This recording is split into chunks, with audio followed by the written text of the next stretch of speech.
I've been working on making roses lately and they're turning out pretty well. I have been focusing on tea roses, which are the kind of roses that you would generally get in a wedding bouquet, and they are tight until they bloom. Also, florists tend to remove the guard petals that are around the base, so you don't even see them the way they would be growing in a garden. But there's something about the inner circle of petals that is just fascinating for me. Here, let me see if I can show you some of the diagrams I've been looking at. Just that swirl is so great, and I think I've nailed it. And this technique is going to surprise you, because instead of making 50 or 100 petals that we're going to have to keep track of, we're going to make one massive petal. And in fact, it looks kind of like an octopus. So I am going to show you how I shape this and then roll it into the rose.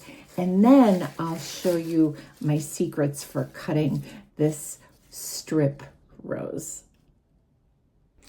First, I am using doublet paper, but you can use Cartotechnica Rossi crepe paper as well. Here is my strip rose in a couple different versions. This is doublet. This is Cartotechnica Rossi heavyweight, and this is one of the extra fines. I think it is Aaliyah Griffith. And the strip rose approach worked really well with all of them. It works especially easily with the doublet because this is half of a fold of doublet in this direction. So I split the fold of doublet in two. And then it is half of the width of a fold of doublet. So you can make 4 of these roses with 1 fold of doublet. And let's look at how a tea rose works. It's got, sorry, I got bugs there. I'm also making bugs, always making bugs.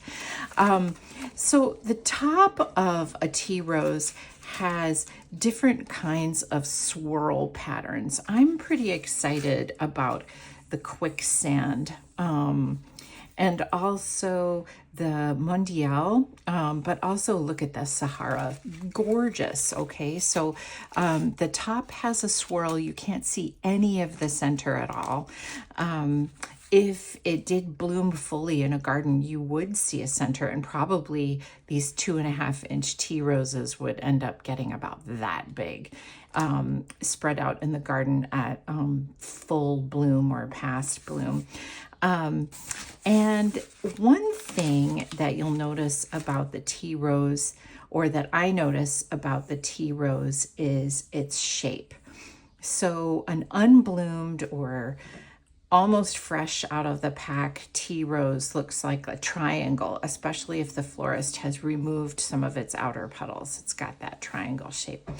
But after it's sat for a couple days, tea rose becomes hexagonal. And I think it's really interesting because when you make a traditional rose, you are fully shaping all the petals and then putting them on together. But on a tea rose, we really only see the full shape of about 6 petals. All the other petals are tied up tightly in this top swirl, which I love. But there's no reason to shape the entire petal if it's going to be hidden. So that's the challenge, is how do you make the whole swirly shape and then get it to have this nice hexagon on top of this triangular shape, yet not kill yourself with making all those petals. So this strip rose, I think, accomplishes a lot. It contains a whole bunch of, I'm going to call them petioles or petalettes in this upper section that are shaped, but we don't need to shape the entire petal, and we don't need to put them on one by one. So in fact, with this strip rose, what's going to happen is that, as you'll notice here, a lot of the paper is uncut, and the cuts between the petioles or petalettes are becoming increasingly deep. So as we approach the end of the octopus, the rose is going to bloom more fully,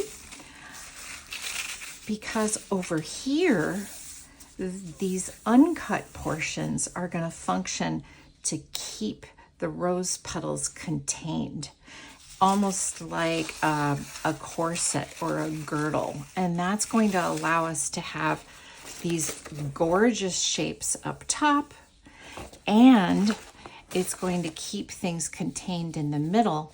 And then, because we've got these deeper cuts down here, the rose is going to bloom toward the end. So we are, I hope, going to make one of these sort of almost blooming tea roses. A tea rose sort of 2 days after you've gotten it from a distributor. And my goal is that we can really make some roses that would be suitable for a wedding bouquet, and not perfect roses like you might spend an entire day applying petals for, but roses that look alive, like they came off a bush or something. My daughter was looking at these roses with me, and she said, "Mama, they look perfectly imperfect." Yeah, we're going to have some sections on them that maybe don't look as good as if I spent 4 hours applying each individual petal. But you know what we're also going to get? We're going to get this fabulous contained chaos that you'll see on a regular rose and you don't see on many paper flowers. So let's get shaping.